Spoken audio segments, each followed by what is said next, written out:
So this will give us control over most of their provinces.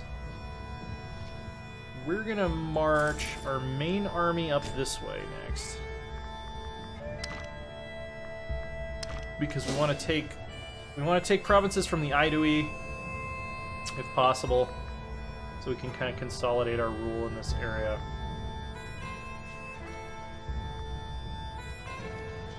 Alright, so they're going to try to concentrate their forces here. So we're going to do the same. Trickling in reinforcements. Alright, we're victorious. And we should still be able to catch this 2K stack. Or one of... We'll catch somebody. The game is telling me there will be a battle here, so somebody's fucked. I don't know who. Alright, it's those guys. Yeah, we're going to try to take Augustodonum. Which, again, Augustodonon would probably be the Gaulish name for that. It's not that hard to make up semi-legit sounding Gaulish name.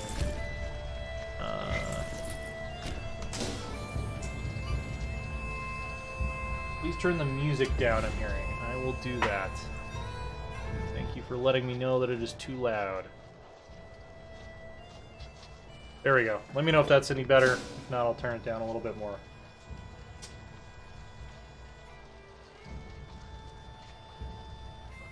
Yeah, I know we don't have records of what all these places are called, but because I've made cultural name mods for Paradox games in the past, I know there are some tricky ways to do it. Like, if I were in charge of it, Paradox, if you want to, I don't know, hire me to freelance Gaulish names for all these provinces, I would look up the Latin name, what the Romans called it, look up what that literally means, and find the nearest the nearest equivalent Gaulish root word that we're aware of. If there isn't one, I'll just pick something that's remotely similar.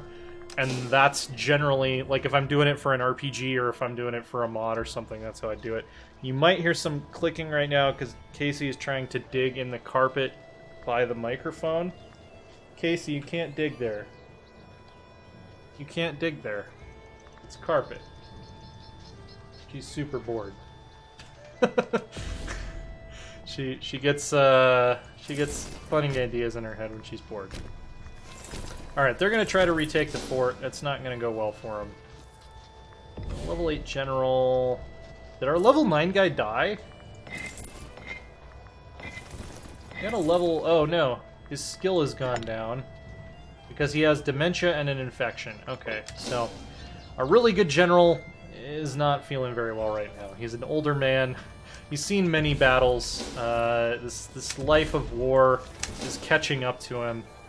The great Lugatorix, who will be sung of in song, despite his foolishness and cruelty, for the many battles that he won for the Arverni kingdom. But he's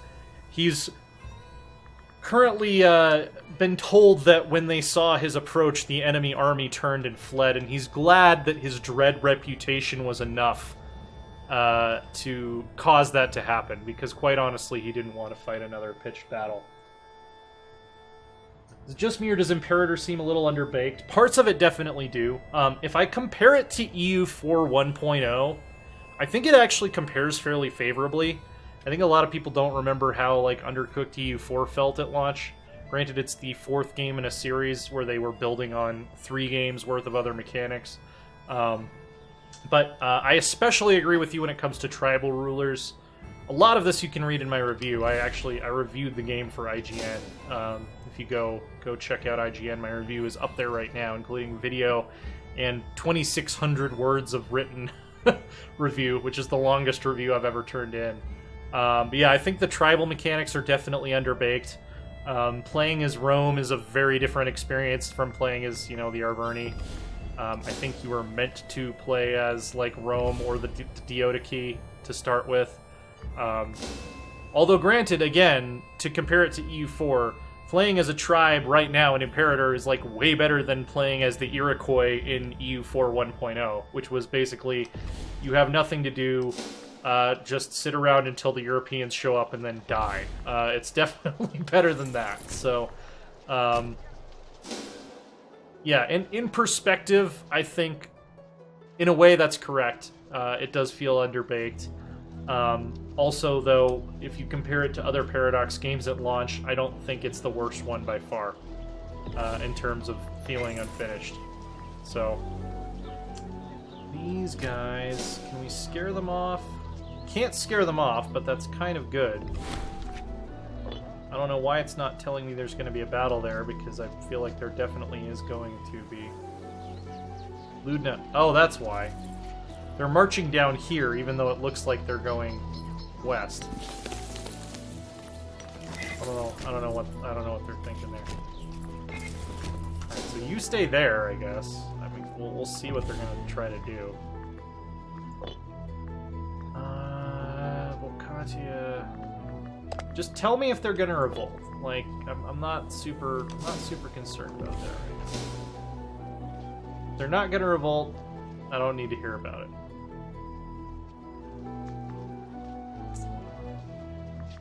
We can take Augustodonum and we can take Bibracte. That's like all the land that I really want. I'll let the looting be gentle. Fantastic. Oh, they're also at war with the Lingones, it looks like. So we gotta take their forts before someone else does. No, you guys get the fuck out of there. We control the siege, right?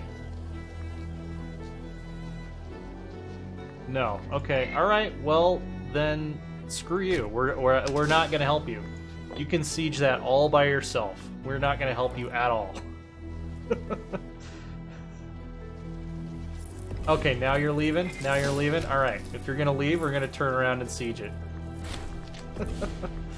Okay, so Lugatorix has died. The greatest general in the history of our state so far. Cats turn off your electronics if you don't feed them fast enough. I believe that, Matsy. Oh, Katie Cat's cat actually stepped on her power strip. Alright, well that, yeah. Yeah, I kind of do hope that the first DLC is focused on barbarian tribes. I think that's what needs the most work. They are going to try to do some sort of forced concentration thing here. We're going to try not to scare them off until they've locked in their movement, because we actually do want a battle here.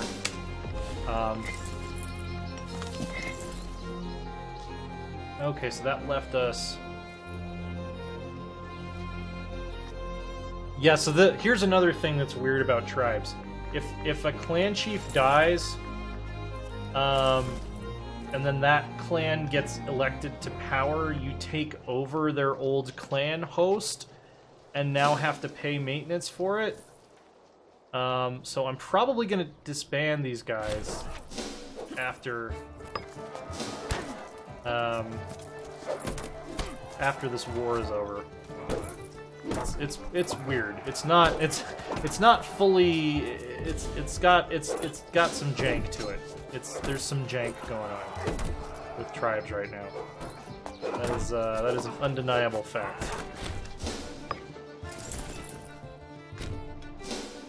All right, let's see if we can scare these guys off. All right, we can't scare them off, but we can probably catch up to them before they do anything whatsoever, because they don't even have enough guys to siege the fort. Yep, we're gonna catch them. At least it seems Paradox seems to have learned about locking key mechanics behind DLC, says Matsy. That's true. The fact that like they made estates baseline in EU4 does give me hope that they're gonna be a little bit smarter about that in the future.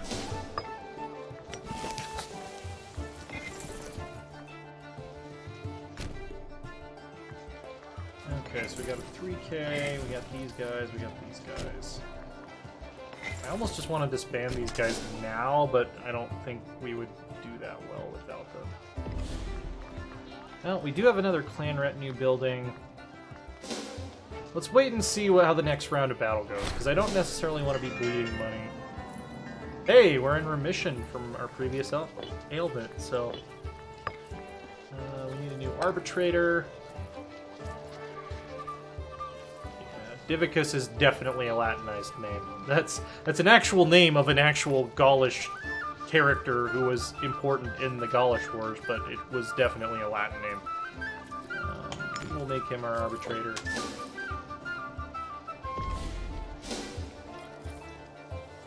No forced white peace. Oh, we're going to take Lugdunum, which is another famous Gaulish city. Still exists today as the French town of Lyon. But it was Lugdunum is the place of worship of the god Lugh, who is very important also in Scottish, Irish, and Welsh mythology. He was a mortal who proved he was better than the gods at all of the things that each god was known for, and thus became a god himself. If you think about, if somebody proved he was, a better smith than Hephaestus, or, a better lover than Aphrodite, it was sort of that sort of thing. And I'm using Greek examples here because people are more familiar with that generally than Gaulish or Celtic gods. Alright, we want a battle here, so we're going to try not to scare them off by sending everyone in. Alright, now that they're locked in, we send everyone in. That's the old bait and switch for you right there. So these guys are emerging secretly out of the forest from the south to win the battle. Alright, so the Vodensi and the Amboni have a land dispute. This guy has 73 loyalty, 80 loyalty. Prominence, 100 prominence. We'll give it to the more popular dude. We can only be pragmatic, because it's not like we're given enough information to decide on it fairly. Like, we can't actually consult the law books to see who's right. Alright, I think I'm confident that we can get away with disbanding this extra army. And then we'll bring our new clan host up, just so we're not bleeding so much money. Katie Cat says that's a bug, according to Paradox. Or I'm assuming you're talking about the clan retinue transfer thing. That's good to know if they do consider that a bug, because it is annoying. Johan said he plays the barbarian tribes the most. Okay, well that's good, because that probably means we will get a barbarian DLC soon. Let's see. Yeah, it is some weird shit. Okay, so Dimnorix of the Vodensi has died. So the new chief of the Vodensi is Adminius, who is also super old. We got a lot of old timers in our clans here. All right, so we've taken almost all the land we want. There's a few more things we could probably clean up. It would honestly be nice to conquer all of it, but I don't know if we're gonna get forced into a peace before then. Partly from manpower, partly from war exhaustion. We'll see though. We might as well give it a shot.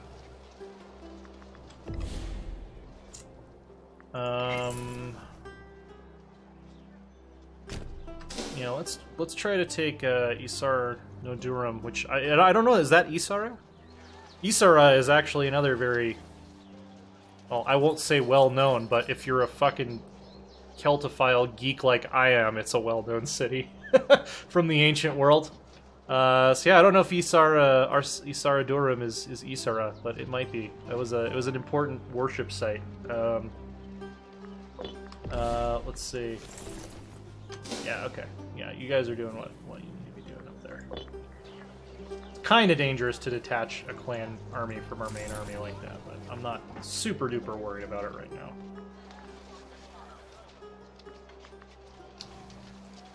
They are fleeing. They are fleeing for the fort, which is probably smart of them.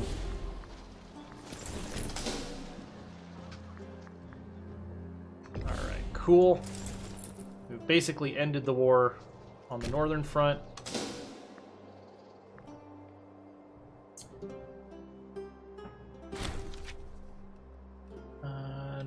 1 in the battle.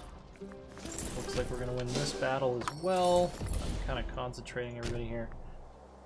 Yugoslavia is offering white peace. Why would we accept that? Oh, are they occupying our shit and I just didn't notice it? Yep.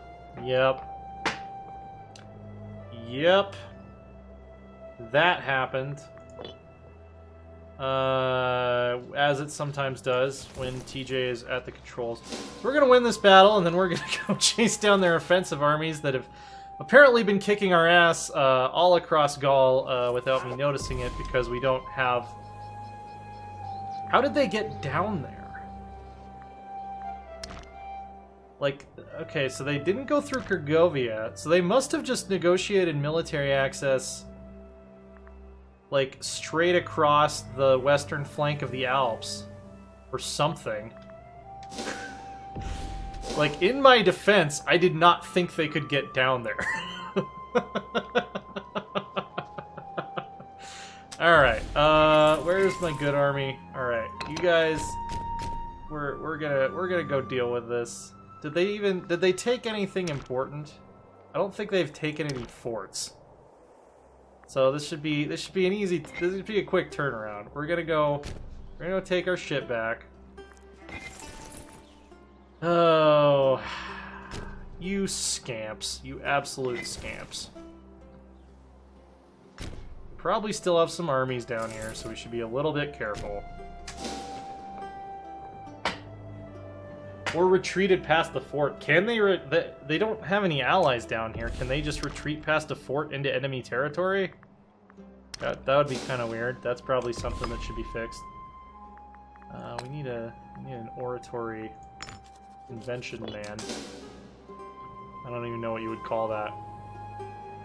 Here's another fun bug here. Lugdunum keeps getting taken back and forth by these two forts instead of just deciding which one takes precedence. Okay. Isn't Isara the Celtic name of the modern-day river Isera? It could be. It very well could be. That would not surprise me at all. There are a lot of places in France that actually have Celtic etymologies to them.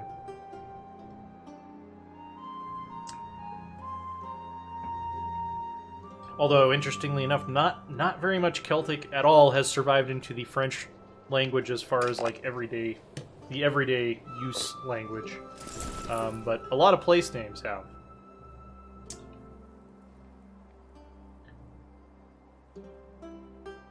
Thank you to the new people who've tuned in, by the way. I can see some names in chat that I haven't seen on our streams before, so we're happy to have you. Okay.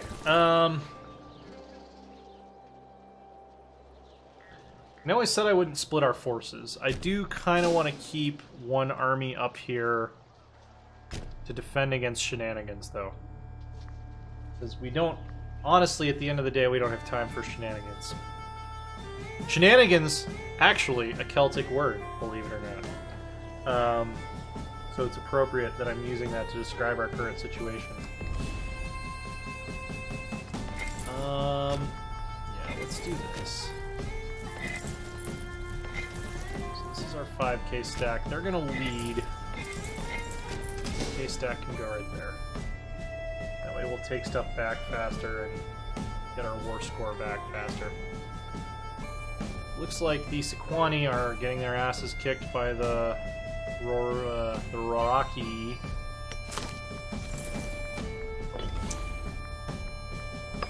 Yeah, let's pray to Tyrannus. We can use the discipline.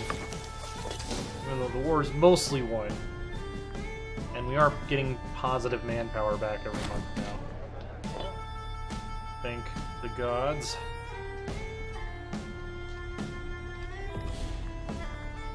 Alright, so I think the fastest way to do this is going to keep him moving. Think about efficiency. I cannot believe I did not notice that they were just owning our shit. Let's see, Segasavi and Albaria and Alaborogia. So they're giving us all of their land. Actually, let's see if we can negotiate a separate peace with the Achaidh real quick. A separate peace. Okay. We can just go ahead and get them out of the war immediately. Cool. We need to lose aggressive expansion? Probably not.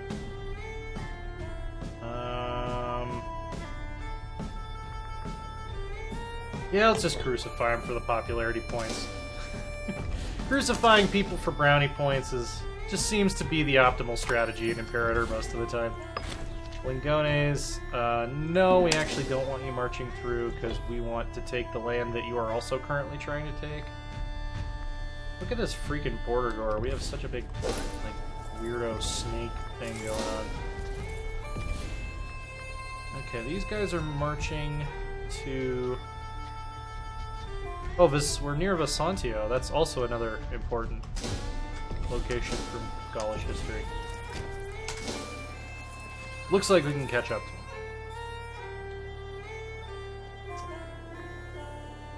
to him. Alright, one of you staying here, right? You understood that part of my order that I maybe did not give?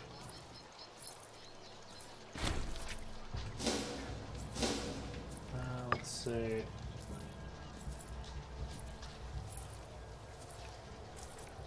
Yeah, the mod issue with multiplayer, Katie Cat is talking about, where they've made it so that like someone who needs certain mods for, like, you know, for like larger text or like colorblind, which so far no Paradox games have that functionality built in. As far as I'm aware, you can't use them in multiplayer unless everyone's running the same mod, which seems really weird, and I don't know why they would do that. So I'll probably be talking to them about that next time I interview the developers, because that's a weird decision that I think does more damage than it does good. If what they were trying to prevent is just cheating in multiplayer, I think there are probably better ways to do that. So yeah, that's definitely something I think is worth asking them about next time I get the opportunity. Let's see. Alright, so we won another battle. We've got almost all of our land back. The Achaidh are out of the war. Segasavia wants peace. So they're offering us basically all of the land we want, but if we still have the opportunity to take some lands from the Mbarii and the Sequani, I might want to do that first before we negotiate a peace. Or, you know what? What time is it? Let's just go ahead and accept... Oh no, not white peace. Oh, you tried to trick me. You sent me 2 pieces of paper and one of them said white peace on it, and if I had signed it, that would have been legally binding because this is a video game. So... they're trying to be tricky. They're trying to be tricky.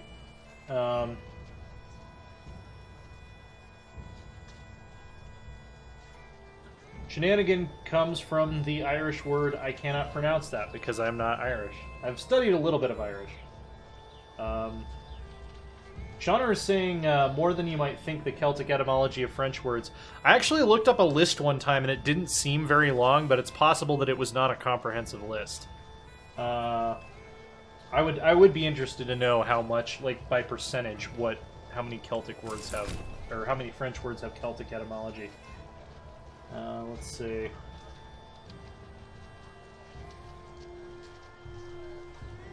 Does PDX hate disabled people? I don't think so. I just don't think that they've really realized how big an issue it is in the community yet, and I don't think they give enough thought to it a lot of the time. It's an area where they could improve as a studio for sure. Bloodlines 2 apparently is going to have a crap load of accessibility settings. That's really good. That's good. Good to hear for sure, because that's It's something that's worth doing better, like, at the end of the day. Yeah, okay. We're gonna accept this peace offer. We're gonna crucify everybody. We're already becoming the bad guys here. Let's check in on Rome before we wrap up for the night. They're not doing amazing. They're not dying in a fire, but they're definitely not at a point where we're scared of them yet.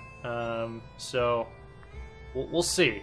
If we don't, much like Crusader Kings, if this ends up in a situation where we don't have a credible ally, we may have to create one. So let's see. Thank you again. Thank you for the bits and for that Irish sentence that I'm never going to be able to read. I think that's kind of where we're going to wrap it up for the night. If you missed any part of this, it is going to be up on YouTube at some point next week. I think we'll try to stream on Thursday this week. I said at the beginning the only reason we didn't stream on Thursday this past week, and I put it off until Saturday night, is because it was Avengers Day, and DM from old school Loresworn and I hung out and went and saw Avengers. This week I don't have anything going on Thursday, so I think we're going to try for Thursday at 10 a.m. Pacific, which is going to be the soft default Loresworn stream time. If it's not going to be Thursday, I'll try to let you guys know when it is going to be. If we're doing more than one stream a week, I'll also try to let you guys know ahead of time. But keep it in mind as like a penciled in Thursday at 10 a.m. Pacific is when we're going to try to stream, if it works out with everyone's schedule. Oh, and it looks like we are on the verge of a civil war. Due to 37% of the population living in disloyal provinces. So that's neat. We'll have to figure out what to do about that. So be sure to follow us on Twitch, subscribe to our YouTube channel, all that cool stuff. I am at Achaidh Cheide on Twitter. That's right down at the bottom of the screen here. That's the best way to find out when streams are happening, what's going on with Loresworn in general. The Loresworn Twitter account, I want to get it back up to speed. We haven't really been maintaining it lately. So my personal Twitter is kind of the best place to go. Thank you to everyone who tuned in. We do have a Discord. If you want an invite to the Discord, let me know. I'm not making it public because it's kind of we're trying to keep it kind of small and like personal. I don't necessarily want to run a Discord with like hundreds of people in it.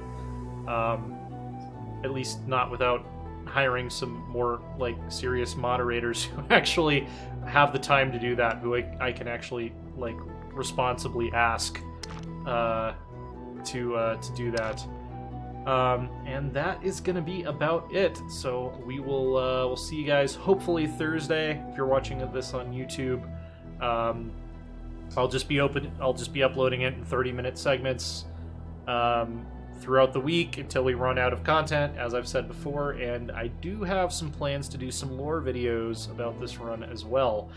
We talked quite a bit about our elderly clan chief and his military legacy, so that might be a good topic for a lore video. Yeah, thanks for tuning in, and we'll see you guys next time.